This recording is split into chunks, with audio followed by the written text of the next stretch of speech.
안녕하세요. 반갑습니다. 주일 예배에 오신 모든 성도님들을 그리스도의 사랑 안에서 진심으로 환영합니다. 오늘 예배를 드리는 우리 모두 위에 하나님의 한결같은 은혜와 평강이 하늘로부터 풍성히 부어주시기를 간절히 바라고 기도합니다. 우리 예배를 시작하면서 주기도문을 찬양합니다.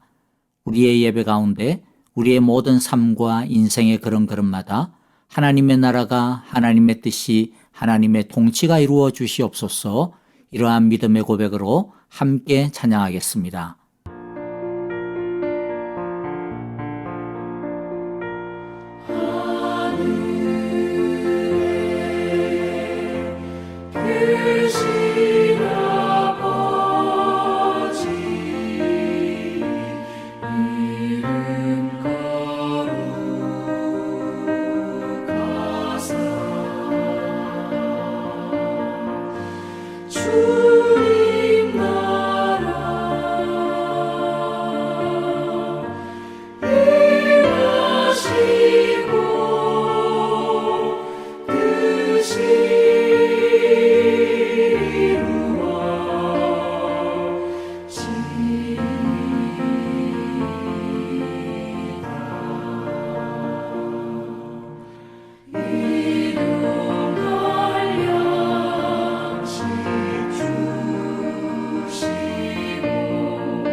이제 우리 함께 전심으로 서로를 향하여 이 예배를 통해 부어주실 하나님의 사랑과 축복을 선포하겠습니다. 여호와께서 당신들에게 복을 주시고 당신들을 지켜주시며 여호와께서 당신들을 밝은 얼굴로 대하시고 당신들에게 은혜를 베푸시며 여호와께서 당신들을 고이 보시어서 당신들에게 평화를 주시기를 빕니다. 아멘. 이제 우리 마음을 모아 합심으로 기도하며 하나님의 은혜의 보좌 앞으로 나아갑시다. 첫째, 오늘의 예배를 위하여 기도합시다. 오늘의 예배를 통하여 하나님의 은혜와 예수님의 사랑을 더욱 풍성히 알아가게 하시고 누리게 하소서라고 기도합시다.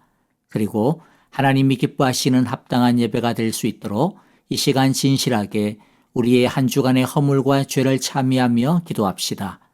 둘째, 형제자매들과 교회를 위하여 기도합니다. 우리의 신앙과 교회, 우리의 삶이 더 건강하고 재건될 수 있기를 위해 기도합시다. 아프신 분들을 위해서도 짧지만은 기도합시다.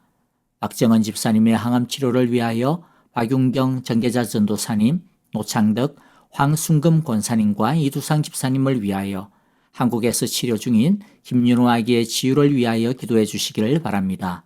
이제 우리 함께 합심하여 다 함께 기도하겠습니다. 주의 날개 아래 주의 날개 아래 거하는 것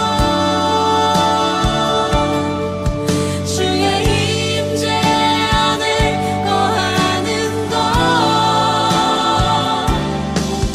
나의 가장 큰 소망 나의 가장 큰 은혜 주와 함께 동행하는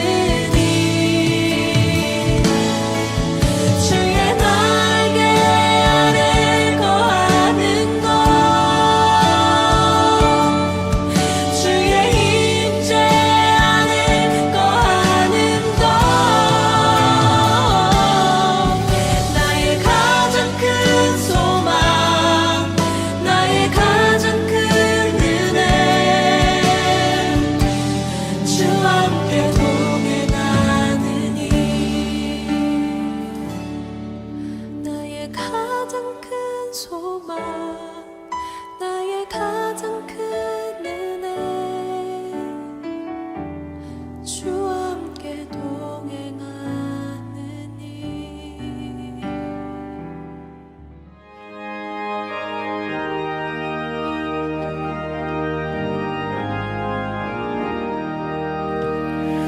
선한 목사 되신 우리 주 항상 인도하시고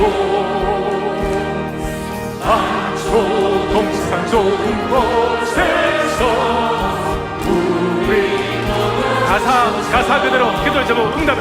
선한 목사 구세주여 항상 인도하소서. 선한 목사 구세주여 항상 인도하소서. 양의 문이 되시겠어요? 양의 문이 되신 예수여 우리 영접하시고 기도의 제목으로 찬양하세요.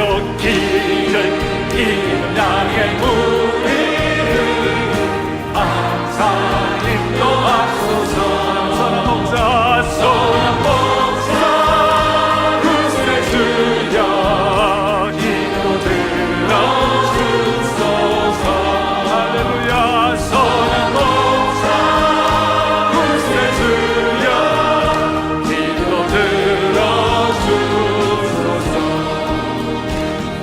흠이 많고 약한 우리도 용납하여 주시고 주의 넓고 크신 은혜로 자유 얻게 하시네. 선한 목자 구세주여 나아갑니다. 선한 목자 구세주여 지금 나아가 일찍 주의 뜻을 따라서 일찍 주의 뜻을 따라서 살아가게 하시고 주의 크신 사랑 베푸사 주를 좁게 하소서. 할렐루야. 선한 최고의 기도의 제목 구세주여 항상 인도하시고 이 찬송 자체로 우리의 미래가 결정됩니다. 선한 목사 구세주여 항상 인도하시고 일찍 주의 뜻을 따라서 일찍 주의 뜻을 따라서 살아가게 하시고 주의 크신 사랑 베푸사 주를 좁게 하소서. 아멘. 선한 목사 구세주여 항상 인도하소서. 선한 목자 구세주여 항상 인도. 한 번 더 간절한 마음을 담아 일찍 주의 뜻을 따라 일찍 주의 뜻을 따라서 살아가게 하시고 주의 크신 사랑 베푸사 주를 좁게 하소서. 선한 목자 구세주여 항상 인도하소서. 선한 목자 구세주여 항상 인도하소서.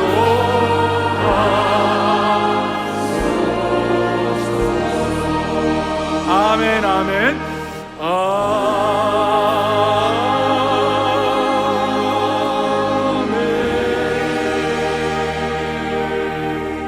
주님 한 분도 시작.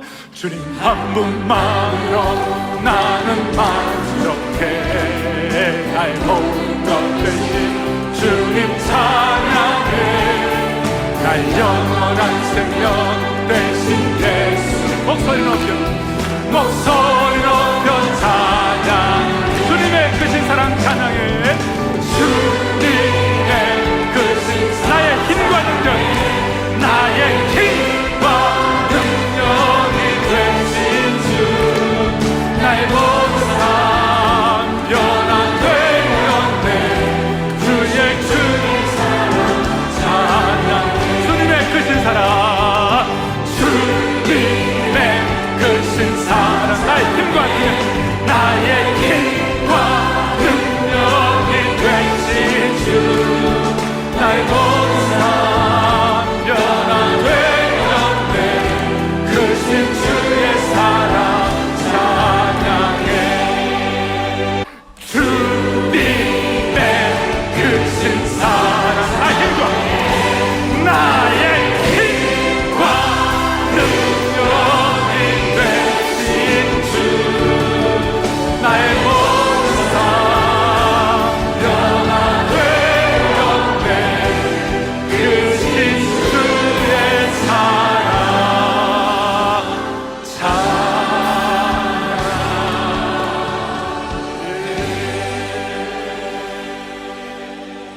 안녕하세요. 반갑습니다. 오늘도 영과 진리로 예배드리는 우리 모두 위에 하나님께서 하늘로부터 성령의 귀하고 아름다운 축복들을 또 능력들을 부어주시기를 간절히 바라고 기도합니다. 먼저 우리 공동체 소식 나누겠는데요. 먼저는 양해를 좀 구하야겠습니다. 오늘 현장 주일 예배 설교는 피로 선교사님께서 설교 보고해 주십니다. 그래서 원래는 우리 피로 선교사님의 설교 영상이 지금 제가 아니라 우리 피로 선교사님의 설교 영상이 나가야 되는데 여러분들도 또 많이 기다리시고 그러겠지만은요. 요즘 현지 선교지 현지 상황이 많이 좋지가 않습니다. 그래서 보안상 아주 예민하고요. 또 주의를 많이 기울여야 됩니다. 그렇기 때문에 유튜브 영상으로는 피로 선교사님의 선교 영상을 저희들이 제공을 할 수가 없음을 이해를 부탁드립니다. 그리고 선교 보고와 설교가 또 이렇게 같이 묶어져 있기 때문에 우리가 설교만 따로 떼어가지고 유튜브 영상을 만들 수 있을지 없을지는 오늘 우리들이 현장 주일 설교 영상을 제가 한번 보고요. 그래서 가능하면 설교 영상을 따로 떼어서 편집을 하겠지만은 혹시 그렇게 되지 못한다 하더라도 여러분들께서 우리 선교사님을 돕는 입장에서 많이 이해해 주시고 또 함께 기도해 주셨으면 좋겠습니다. 만일 설교 영상을 올리게 되어지면 목장 카톡을 통하여서 여러분들에게 설교 영상 링크를 보내드리도록 하겠습니다. 그리고 다음 소식은 이미 지난주에 광고를 드렸지만 그리고 우리 모두가 다 그렇게 해오고 있지만은 계속해서 이제부터는 실내에서는 마스크를 꼭 써야 된다라는 거 기억해 주시기를 바라고요. 또 한 가지 광고 계속 드립니다. 온라인 새벽 예배 그리고 우리 온라인 매일 예배 굿모닝 워십 우리 하나님에게 예배 드릴 수 있기를 바라고요. 여러분들 여호와를 기뻐하는 것이 여호와를 하나님을 예배하는 것이 우리의 힘이다라고 하는 거 기억해 주시고 우리가 살 수 있는 유일한 길이요 무기라고 하는 것입니다. 하나님의 말씀만이 우리의 길이요 우리의 삶의 빛이심을 기억하고요. 예배를 통하여 말씀을 통하여서 우리에게 부어주시는 하나님의 사랑과 능력을 모두 경험할 수 있게 되어지기를 간절히 기도하고 또 축복합니다. 마지막으로는 우리가 몇 번 우리 조선인교회 윤영희 사모님의 이 수술을 위하여서 좀 기도를 드렸는데 자꾸만 이 일정이 맞지가 않았었습니다. 그런데 내일 아침 7시 30분에 신장암 수술을 이제 드디어 하게 되십니다.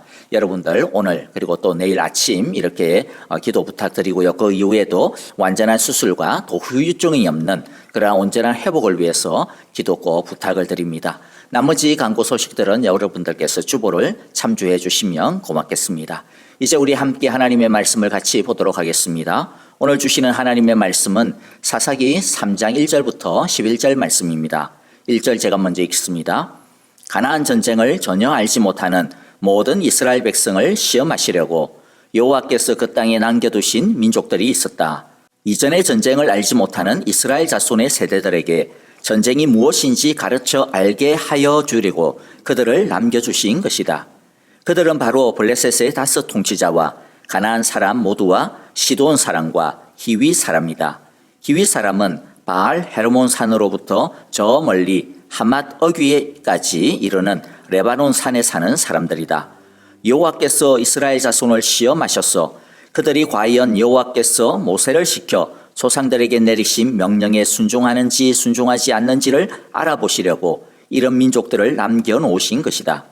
그래서 이스라엘 자손은 가나안 사람과 헷 사람과 아모리 사람과 브리스 사람과 히위 사람과 여부서 사람과 함께 섞여 살았다.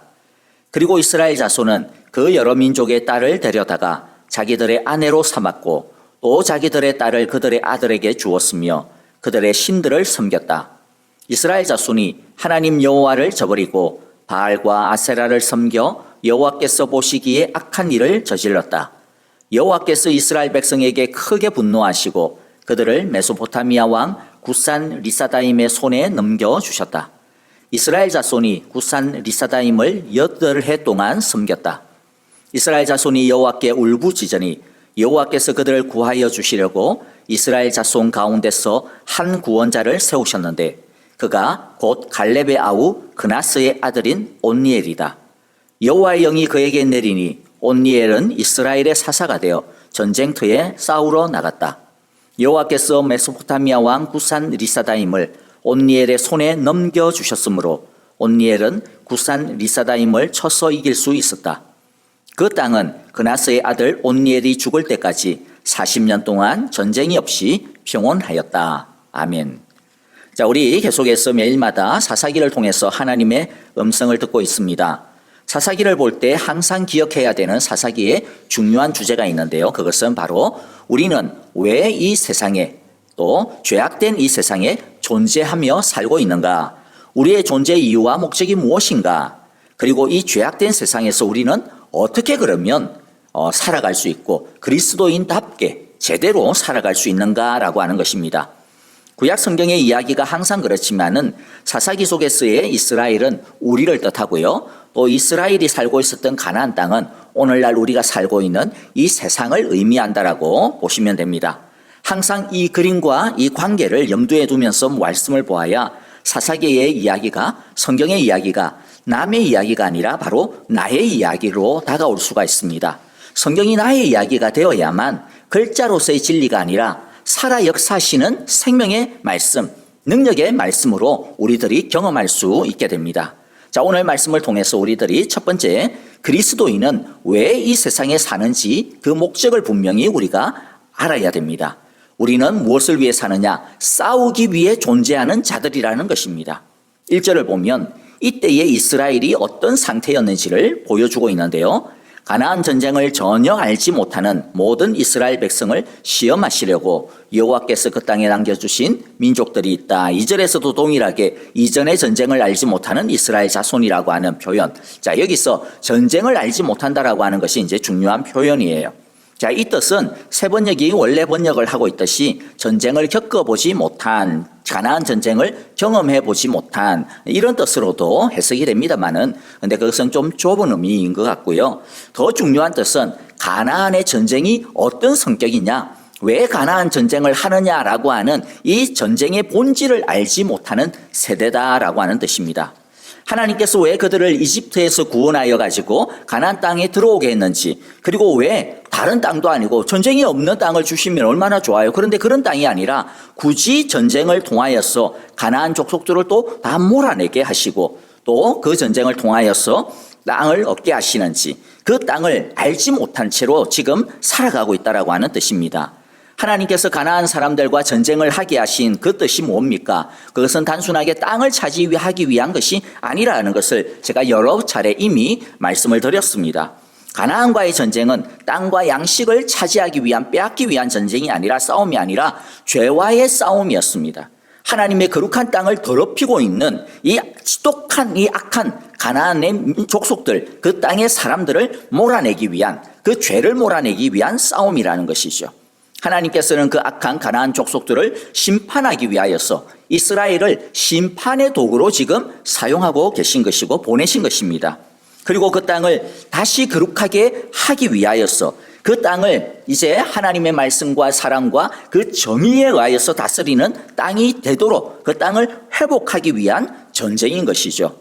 그런데 지금의 이스라엘은 그들의 부모가 왜 전쟁을 하였는지, 그리고 왜 자기들이 계속 싸워야 되는지 그 이유와 목적을 잃어버린 것입니다. 이스라엘이 자신들이 왜 가나안 땅에 살아야 되는지에 대한 이유와 목적을 잃어버리게 되자 그들은 하나님의 백성다움도 잃어버리고 맙니다.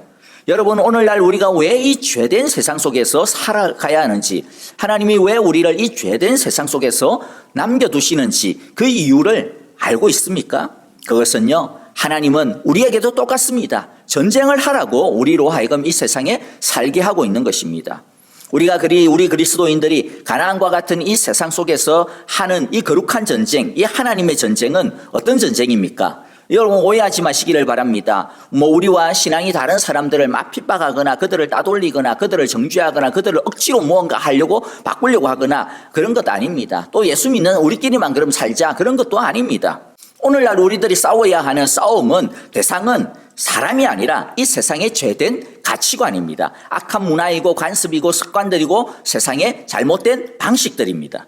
우리는 이 세상에서 비록 우리가 밥 먹고 살고 또 공부하고 살고 아이를 키우면서 교육받고 살고 그러니까 이 세상에 대해 아무런 생각도 없이 그냥 무조건적으로 이 세상의 모든 것들을 받아들이고 흡수해서는 안 됩니다.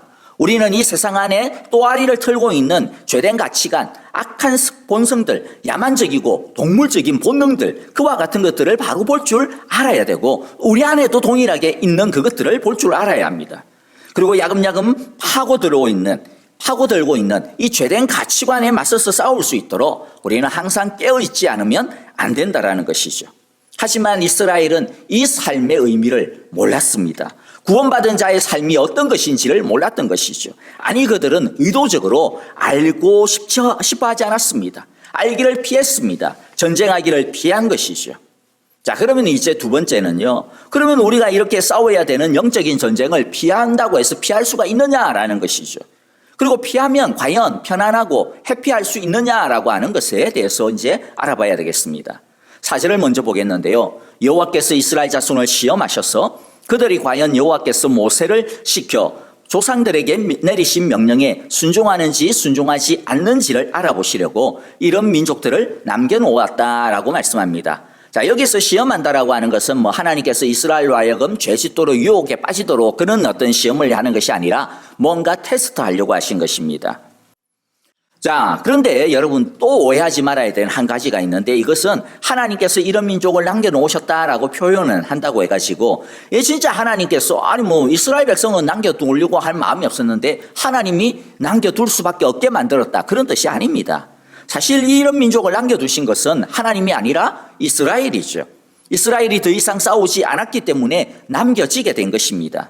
그런데도 마치 하나님께서 남겨놓았다라고 그렇게 표현하시는 이유는, 비록 이스라엘이 남겨놓았다 하더라도 사실 하나님께서 얼마든지 이스라엘이 남겨놓으신 것을 하나님의 손으로 다 없애버릴 수도 있지 않습니까? 그런데도 불구하고 하나님께서는 그냥 일부러 그렇게 하지 않았다라는 것입니다. 하나님은 어떤 때는 우리 대신해서 일하시기도 합니다. 우리가 못하는 그것을 우리 대신하여서 싸우시기도 하시고요. 우리를 업어서 키우시기도 하십니다. 그러나 그런 모습은 우리가 성장하기까지의 일시적인 모습입니다. 우리가 자랄 때까지, 우리가 너무 힘들어할 때만 잠시 동안 그렇게 해주십니다. 결국에는 우리가 우리의 몫을 감당할 수 있기를 하나님께서는 원하시죠. 그렇게 성장하기를 원합니다. 당연히 자녀에 대한 부모의 마음이 아니겠습니까? 그러므로 남겨놓았다라고 하는 그 말의 뜻은 뭐냐면 우리의 몫이라고 하는 뜻입니다. 결국에는 우리가 감당해야 되는 몫이라는 뜻이죠. 한마디로 말하면 우리가 우리의 이 영적인 전쟁을 피한다고 해서 피하실 수 있느냐? 아니다라는 겁니다. 계속 그대로 남아있어요. 남아있는 것뿐만 아니라 그것을 통하여서 어떤 일들이 일어납니다. 하나님께서 이 전쟁이 없어지는 것을 허락하지 않으신다라는 것이죠. 그런데 하나님은 먼저요, 우리가 불순종하여서 남겨진 그것을 가지고 우리에게 무언가 선한 일을 계획하십니다. 우리가 제쳐둔 그것을 가지고 하나님은 우리의 신앙을 위한 훌륭한 도구로, 교육수단으로 삼는데요. 그것은 이 세상을 통해서 하나님은 이 세상의 죄된 본성들, 죄성을 보게 하십니다. 우리가 이 세상의 여러 가지 뉴스들이라든지 문화들이라든지 이런 것들을 보면서 깨닫게 되는 것이 뭡니까? 처음에는 되게 멋있어 보이죠. 처음에는 되게 쿨해 보이고, 처음에는 저렇게 살면 재밌겠다, 저렇게 살면 얼마나 행복할까, 그런 어떤 유혹들, 그런 어떤 생각들을 갖게 됩니다. 하지만 나중에 우리가 그렇게 쿨하게 보았고 그렇게 멋있다라고 생각했던 그런 사람들, 그런 모습들이 어떻게 돼요? 비참하게 빠지는 모습들을 보게 됩니다. 그 안에 있는 추악하고 너무나도 이런 더러운 모습들을, 그 실상들을 보게 됩니다. 그래서 우리들은 깜짝 놀라게 되지 않습니까? 우리는 그런 것을 보면서 단순히 하나의 가십거리로 저놈들 저렇구나 이렇게만 느껴서는 안 됩니다. 그것은 하나님께서 우리에게 보여주시고 깨닫게 하시는 겁니다. 무엇을요? 그 화려함 속에 감추어져 있는 죄의 추악함과 본성 악함을 보게 하시는 것이죠. 그것을 통하여서 또 뿐만 아니라 하나님은 우리를 또 보게 하십니다. 경고하시는 겁니다. 그 세상만 악한 것이 아니라 실상은 우리 안에도 똑같은 죄성이 있다라고 하는 것을 깨닫게 하시는 것이죠. 우리도 가만히 내버려 두면 그들처럼 타락할 수밖에 없는 그런 죄덩어리라고 하는 것을 우리로 하여금, 그런 위기의식을 우리로 하여금 느끼게 해주시는 것이죠. 그러므로 우리는 이 세상을 통하여서 세상을 부러워하지만 말고 이 세상을 보고 우리는 이 세상의 본질을 바로 알아야 하는 것입니다. 자, 그런데 여러분들 실상은 또 어떻습니까? 우리는 이 세상을 보고 참 부러워할 때가 많습니다. 그렇죠? 그래서 어떻게 하면 나도 저렇게 살 수 있을까 부러워하기도 하고 또 때로는 따라가려고 애쓰기도 합니다. 5절과 6절을 보면 이스라엘도 똑같은 모습인데요. 그래서 이스라엘 자손은 가나안 사람과 헷 사람과 아모리 사람과 브리스 사람과 히위 사람과 여부스 사람과 함께 섞여 살았습니다. 그리고 이스라엘 자손은 섞여 살기 위해서 어떻게 합니까? 그 여러 민족의 딸을 데려다가 자기들의 아내로 삼았고 자기들의 딸을 그들의 아들에게 주었으며 그리고 또 무엇을 해요? 그들의 신을 섬겼다 이야기하죠. 더 이상 이들은 전쟁을 하지 않고 서로 인정하면서 살자, 세상과 그냥 타협하면서 살자라고 한 것입니다. 이것이 우리가 이 세상에서 싸움을 안 하게 되는, 싸움을 피하고 싶어지는 그런 유혹들이죠. 이렇게 하면 더 편해질 거야, 이렇게 하면 우리도 저렇게 살 수 있을 거야, 이렇게 하면 더 좋아질 거야 라고 하는 유혹입니다. 그래서 이스라엘 두 가지 택한 게 뭐였어요? 정략 결혼이죠. 그래서 이제 우리가 남이가 이러니까 서로 싸울 이유가 없어진 것이죠. 그 다음에 또 하나는 뭐예요? 가나안 신을 받아들였습니다. 같은 신을 이제 섬기니까 서로가 미워하고 싸우고 다투어야 될 이유가, 적대시해야 될 이유가 없어진 것입니다. 한마디로 말하면 싸우기는 그냥 받아들이고 따라가게 된 것입니다. 여러분, 우리 안에도 이러한 어떤 타협과 양다리의 유혹, 이중생활의 유혹이 있지 않습니까? 하나님은 우리가 교회 안에서만, 주일에만 하나님을 사랑하고 하나님의 자녀답게 살라고 한 것이 아닌데도 불구하고, 그리고 세상 속에서도 또 다른 6일 동안 또 마찬가지로 주일과 똑같이 하나님을 사랑하고 또 하나님의 자녀다움을 드러내고 하나님의 자녀답게 하나님의 말씀을 따라 살라고 하시지 않았습니까? 근데 이것이 우리가 이 세상에서 사는 방식이요, 싸우는 방식이거든요. 그런데 이렇게 사는 것이 어려우니까 어떻게 됩니까? 주일? 그래, 주일, 그래. 나 주일 하나님께 예배하고 교회도 가고 아이들도 막 가기 싫다라는 거 억지로 막 깨우고 그 다음에 막 달래고 이렇게 해서 교회도 가게 하고 그렇게 하잖아. 하지만 평일은 주일이 아니잖아. 평일은 평일이니까 이날은 세상 사람들이 하듯이, 세상이 살아가듯이 나도 그렇게 살아야지. 내가 옳다고 생각하는 거 내가 생각하는 대로 살겠어. 그렇게 사는 게 어때? 그리고 또 교회, 맞아. 교회는 교회니까. 교회는 하나님의 집이니까. 교회에서는 말도 조심하고 하나님의 자녀답게 이렇게 하고 그렇게 살아야지. 그러나 교회 밖에서는, 교회 밖은 교회가 아니잖아. 교회 밖은 하나님의 집이 아니잖아. 그러니까 하나님 신경 쓰며 살 게 뭐가 있어? 세상은 세상의 법칙대로 살아야지. 세상을 갖다가 교회의 법칙을 가지고, 말씀의 법칙을 가지고, 하나님의 법칙을 가지고 살면 그게 통하나? 통하지 않지. 세상에서 하나님의 법칙대로 살다가 쫄딱 망할 텐데 어떻게 해 그러면? 나 그렇게 망한 게 싫어. 나 그렇게는 못 살아. 여러분, 이렇게 하면서 타협하죠. 이게 양다리고 이중생활입니다. 교회 생활은 교회 생활, 세상 생활은 세상 생활, 주일은 주일, 평일은 평일, 이렇게 나누는 것이 이중생활이죠. 그러나 하나님은 교회 안에 하나님만이 아닙니다. 온 세상이 하나님입니다. 하나님의 말씀은 주일에만 진리가 아닙니다. 우리가 살아가는 모든 삶의 진리가 하나님의 말씀입니다. 우리가 싸워야 하는 것은 바로 이 타협하려고 하는 정신, 하나님을 반쪽짜리 하나님으로, 그리고 하나님의 말씀을 교회 안에서만 기능하게 하는 그런 말씀으로 가두려고 하는 자세입니다. 자, 그러면 여러분들, 이제 그러면 한 가지 더 살펴볼 것은요. 그래, 이렇게 이들이 타협하고 양다리 걸치고 이중생활을 했어요. 그러면 과연 얼마나 효과가 있었느냐라고 하는 것을 좀 알아봅시다. 어떻게든 영적인 싸움을 피하려고 하고 세상 속에서 안정과 평안과 행복을 추구하려고 했던 그 이스라엘, 그들의 결과가 어땠느냐라는 것이죠. 효과가 좋으면 우리도 이스라엘처럼 살아가야 되지 않겠습니까? 자, 한번 봅시다. 7, 8절인데요. 이스라엘 자손이 하나님 여호와를 저버리고 바알과 아세라를 섬겨 여호와께서 보시기에 악한 일을 저질렀다.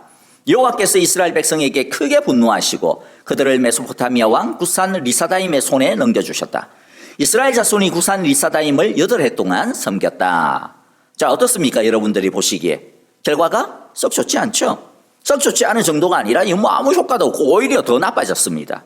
바로 이게 문제인 겁니다. 이게 이 땅의 악과 싸우기가 싫고 힘들고 그래서 어쨌든 피하고 어쨌든 이 세상 그래서 이 세상을 따라가고 이 세상 속에서 좀 타협하고 그러면 잘 풀릴까 싶었는데, 여러분, 하나님을 믿는 사람은 그렇게 살아서는 절대로 잘 살 수가 없습니다. 왜 그렇게 잘 될 수가 없습니까? 왜냐하면요, 하나님이 우리들의 그러한 얄팍한 마음과 간사한 속셈을 다 아시기 때문입니다. 그래서 7절에 보면 여호와께서 보시기 악한 일을 저질렀다라고 이야기합니다. 무슨 말입니까? 하나님께서 이스라엘 백성들이 하는 짓을 다 눈으로 똑똑히 보고 있었다라고 하는 것입니다. 하나님은 우리가 하는 행동뿐만 아니라 우리의 생각, 그리고 또 아무한테도 말하지 아니한 우리의 속셈, 심지어는요 나도 생각나지도 아니하는 그냥 한번 문득 들었다가 지나가 버린 그런 어떤 마음까지도 다 보고 계시고 아신다라는 뜻입니다. 우리는 때로는 그렇게 생각하기도 하죠. 내 죄지어가지고 막 그때는 내 사실 엄청 막 쫄고 막 이랬는데 죄지어도 별일 없더구만. 하나님은 안 보시는 것 같던데, 모르시는 것 같던데. 여러분, 하나님이 아무 말씀을 하지 아니하시고 하나님이 당장 뭔가 막 이놈하고 하지 않는다고 해서 모르시는 게 아니죠. 봐주고 계시는 겁니다. 하나님이 우리가 하는 쪽쪽 반응을 하신다면 우리 중 어느 누구도 한 시간도 하나님 앞에서 살아남을 존재가 없습니다. 그런데 하나님께서 참아주고 계시죠. 그런데 하나님이 참다 못해서 이제 끝까지 가는 때가 있어요. 그러면 그때 어떤 일이 벌어집니까? 하나님이 이스라엘을 메소포타미아 구산 리사다임의 손에 넘겨주듯이 하십니다. 근데 이것도요, 성경에 보면 하나님이 구산 리사다임을 넘겨줬다, 이게 넘겨줬다 이러는데 하나님만 일부러 구산 리사다임을 불러다가 그렇게 했다, 그런 뜻이 아닙니다. 이스라엘이 자기들이 저지른 일이에요. 이스라엘은 자기들 주변 나라의 나라들과 족속들과 이 타협해 보니까 괜찮거든요. 좀 좋아요. 그러니까 이제는 더 욕심이 생겼어요. 그래서 더 먼 나라에 있는 저 메소포타미아 나라의 왕하고도 우리 잘해보자. 우리 좀 도와달라. 하고 그러면 내가 잘 따를게. 이러면서 그들을 끄집어 들인 것이죠. 그렇게 하면 훨씬 더 안전하고 훨씬 더 빠르게 부강할 줄 알았습니다. 그런데 이 구산 리사다임이요, 발톱을 숨기고 있는 사자였습니다. 구산 리사다임이라고 하는 뜻이 뭐냐면 배나 악한 자라는 뜻입니다. 진짜 교활하고 악하다라는 뜻입니다. 겉으로는 착한 척, 자기를 이스라엘을 도와주는 것처럼, 그래, 너 말만 해. 너희 혹시라도 주변에서 너 힘들게 하는 사람 있어? 나라 있어? 나한테 말만 해. 내가 다 처리해 줄게. 그렇게 해놔놓고 나중에 어떻게 하는 거예요? 완전히 그냥 확 집어 삼켜버리는 거죠. 그래서 여러분들, 얄팍한 유혹에 쏘가 넘어가면 안 됩니다. 얕게 믿으려고 들다가는 나중에 더 나쁜, 더 악한 엄청난 재앙을 만나게 되는 거죠. 왜입니까? 하나님께서 보고 계시고요. 또 하나님께서 우리에 대한 당신의 꿈을 포기하지 않기 때문입니다. 어떤 꿈이었습니까? 우리가 이 세상을 따르지 아니하고 도리어 우리가 이 세상에서 선한 영향력을 끼치면서 살아가는 빛과 소금이 되는 그런 꿈입니다. 하나님의 백성을 통하여서 이 세상의 죄를 다 드러내고 그리고 이 세상을 하나님의 진리로 아름답게 하시려고 하는 그러한 하나님의 꿈, 우리를 향한 꿈, 이걸 하나님께서 포기하지 않는다라는 거예요. 그런데 하나님께서 너에게 나는 그런 꿈 가지고 있지 않아. 그러면요, 그것은 우리가 하나님의 자녀가 아니라고 하는 것과 똑같은 겁니다. 우리도 우리들의 자녀에 대하여서 꿈을 가지고 있잖아요. 그런 꿈이 없는 부모가 어디 있습니까? 그렇기 때문에 우리가 나는 하나님께서 나에 대한 그런 꿈을 가지는 거 원치 않아. 나 그런 꿈 싫어. 나에 대해서 좀 하나님 좀 제발 나를 갖다 내버려 뒀으면 좋겠어. 나를 좀 자유롭게 했으면 좋겠어. 나를 좀 가만히 그냥 신경도 쓰지 않았으면 좋겠어. 그렇게 진짜 진지하게 하나님에 대해서 말한다면, 여러분, 그게 진짜 자신의 본심이라면 죄송하지만 그 사람은요, 하나님과 자신과의 관계에 대하여서 진짜 진지하게 고민하셔야 됩니다. 하나님을 거부하는 사람이 어떻게 하나님의 자녀일 수가 있겠습니까? 하나님을 자신의 아버지가 되는 거 거부하고 자신에 대한 하나님의 꿈을 거부하는데 어떻게 하나님이 자신의 왕이요 자신의 주인이라고 할 수가 있겠습니까? 그러므로 진짜 하나님의 자녀라면 하나님은 당신의 자녀가 이 세상을 닮지 아니하고 이 세상을 따르지 않고 이 세상과 짝하지 않기를 바랄 것입니다. 아무리 잘못하는 자녀라 할지라도 그 꿈을 포기하지 않을 것입니다. 그리고 심지어 지독한 구산 리사다임을 보냈더라도, 허용했더라도 그 자녀가 돌아오기를 원하실 것입니다. 그래야 정신을 차리고, 그래야 세상을 따른다고 해서 편한 게 아니구나, 세상을 따른다고 잘 되는 것이 아니구나, 그냥 차라리 싸우는 게 더 낫구나 라고 정신을 차리게 될 것이기 때문입니다. 자, 이제 이렇게 말하면 와, 하나님 무섭다 이렇게 생각하시겠죠. 그런데 하나님은요, 우리가 잘못했다고 해서 계속 벌받고 고생하기만을 원하지 않습니다. 항상 드리는 말씀이지만은 하나님의 징계는 벌이 목적이 아닙니다. 잘못을 깨닫고 돌이키고 다시 회복하는 것이 목적인 것이죠.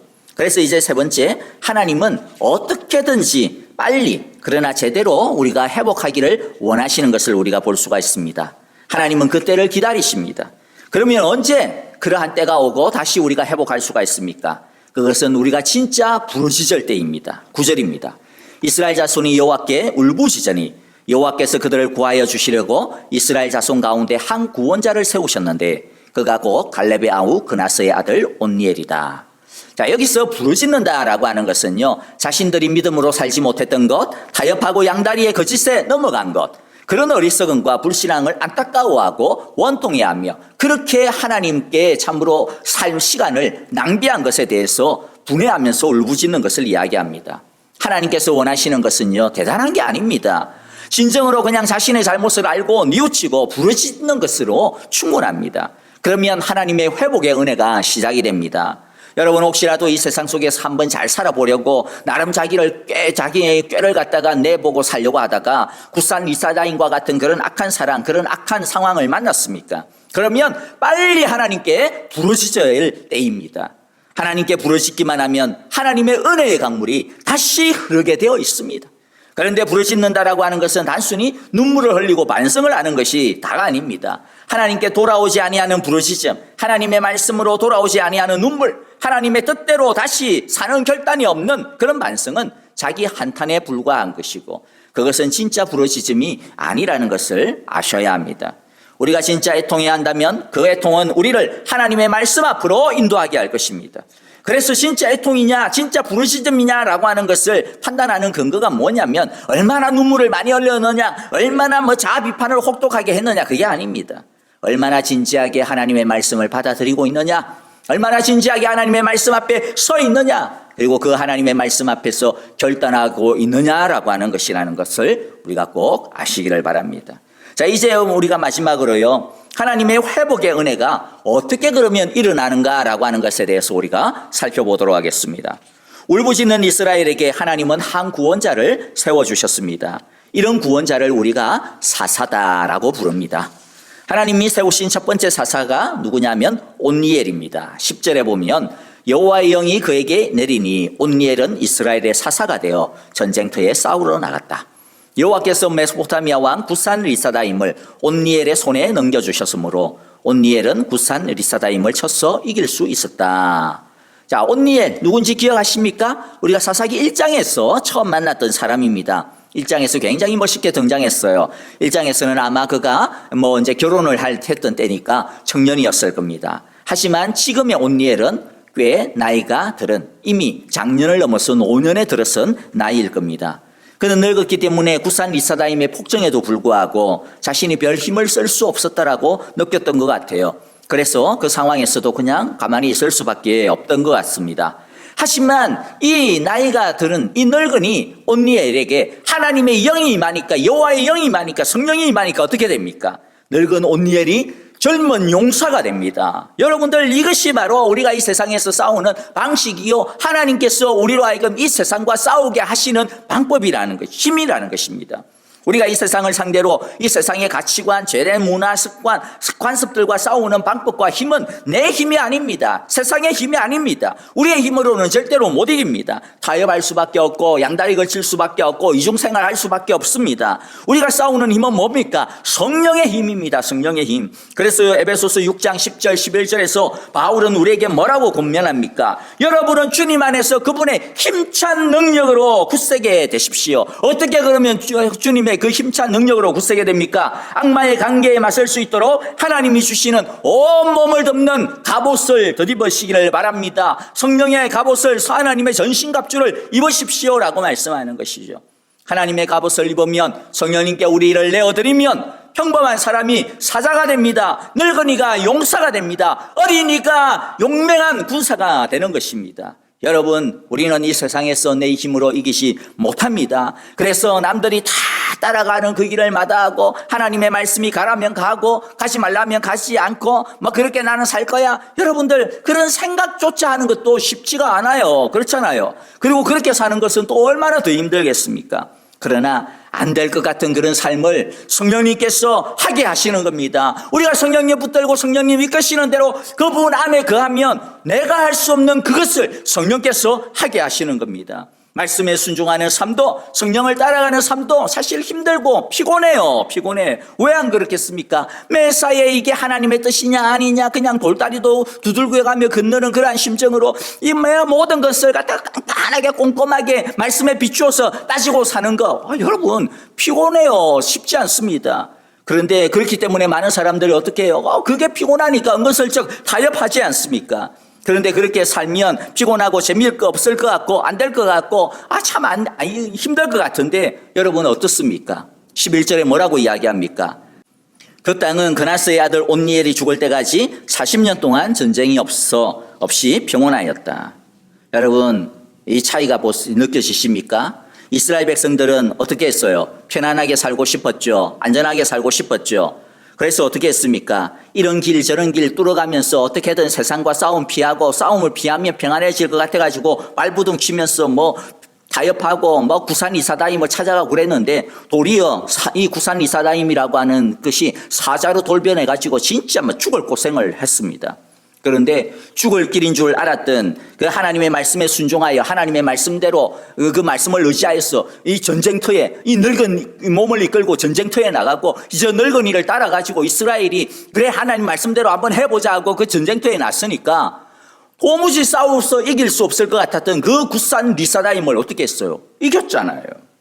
그리고 그들이 원했던 평화를 얻게 됐잖아요. 안정과 평화와 행복은 뭡니까? 하나님이 주시는 거예요. 하나님이 굿산 리사다임을 이기게 하시는 겁니다.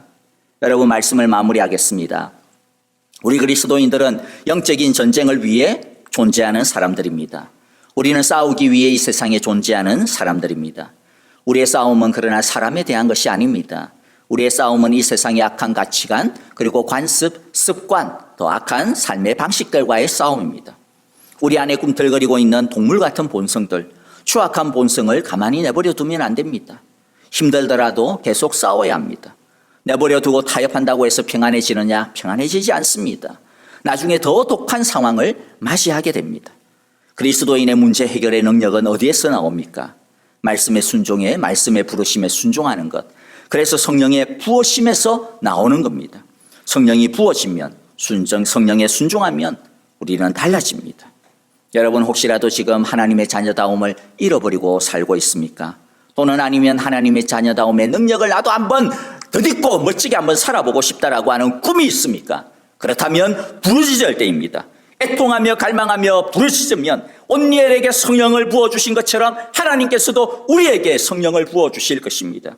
그리고 우리 모두 성령님과 함께 하나님께서 주시는 하늘의 평화를, 하나님의 축복을 누리게 되어질 것입니다. 우리 모두 이런 하나님의 평화를 누리게 되시기를 간절히 기도하고 축복합니다. 함께 기도하겠습니다. 하나님 아버지, 오늘 말씀을 통하여서 참으로 이 땅 가운데 우리가 영적 전쟁을 위하여 부름받은 구원받은 존재임을 다시 깨닫게 하여 주시니 감사합니다. 아무리 세상에서 편하게 세상적인 방식으로 살려고 해도 그 길은 결코 편안한 길이 아니요 행복의 길이 아닙니다. 더 악한 길이 우리에게 사자처럼 놓여 있다라고 하는 것을 이 시간 지혜 가운데 가르쳐 주시니 깨닫게 하시고 마음에 새기게 하시고 어렵고 힘들고 피곤하더라도 싸우는 길이 편한 길이다. 왜냐하면 싸우면 하나님께서 우리와 함께 하시기 때문이다. 성령께서 우리를 도우시기 때문이다. 라고 하는 이 귀한 말씀 마음에 굳게 새기고 하나님이 주시는 평화를 위하여 하나님께서 우리에게 이김을 주신다라고 하는 것을 믿고 온전히 말씀의 부르심에 순종하는 우리, 성령의 부으심을 받는 우리 되게 하여 주시옵소서. 이제는 우리 주 예수 그리스도의 크신 은혜와 하나님 아버지의 귀하신 사랑하심과 성령의 인도하시며 우리와 늘 동행하시고 우리에게 승리를 주시는 그 귀하신 축복이 오늘 말씀을 따라서 비록 힘들고 어렵더라도 말씀의 길, 성령의 길 따라가기로 결심하며 성령 안에서 하나님이 주시는 승리, 그 승리를 자신의 승리로 받아들이며 날마다 그 승리를 추구하며 살아가기로 오늘 이 시간 또 애통하며 말씀 앞에 눈물로 부르짖고 회개하고 다시 결단하는 우리 사랑의 교회 온 성도들과 또 하나님께서 우리에게 주신 귀한 가정과 자녀들, 우리에게 허락하신 귀한 생업과 일터, 우리에게 맡기신 모든 영적인 싸움의 걸음걸음들 위해 이제로부터 영원토록 함께 계시기를 축원하옵나이다. 아멘. 주여, 주의 일을 이 수년 내에 부응케 하시옵소서. 이 수년 내에 나타내시옵소서. 진노 중에라도 긍휼을 잊지 마시옵소서. 나